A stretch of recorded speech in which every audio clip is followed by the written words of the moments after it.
So just a quick update on our solar project. We're still in the middle of it, struggling with permits, but I think we made some headway a couple days ago here. So I think we're going to be moving forward.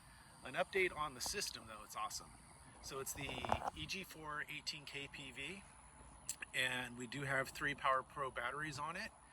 We had some struggles, but once we figured out and ironed out the wrinkles, it's working seamlessly. It's been pretty good. So a couple of the problems though. In the end, I think what we ended up getting was a first generation 18 kPV from Signature Solar, which kind of bummed me out because by the time we ordered it, I figured we would have got the second generation, but it seems we didn't. And it came with the circuit board wired or connected backwards, which things were still working, but they weren't working the way they were supposed to. It was super confusing. Nothing made sense until I finally got a hold of one of the guys over at Signature Solar, and we figured out what the problem was. It was simple enough to just switch 2 of the plugs on the circuit board, and everything worked perfect. All the numbers are right. Everything reads the way it's supposed to. So once we did that, it's been awesome.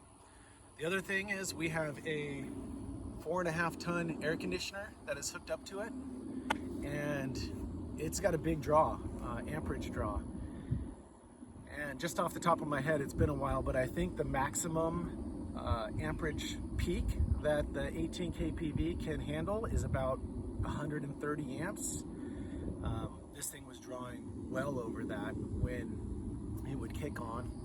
We put on a soft start, which made a huge difference, brought that down from about 100 amps to about 30 amps is where it is now.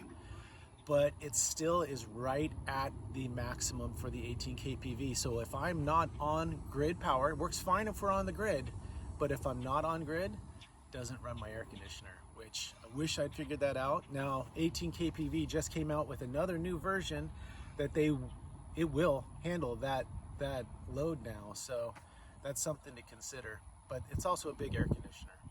But with the soft start and being on the grid, everything works flawlessly still, and the solar array will power the entire house, including the AC. It's just that initial draw that is just too much for the 18 kPV.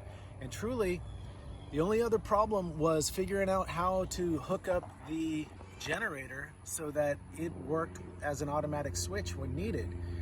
And there wasn't a lot of information on that either. So we're gonna do a separate video just on that. It's actually pretty simple, but you don't know what you don't know.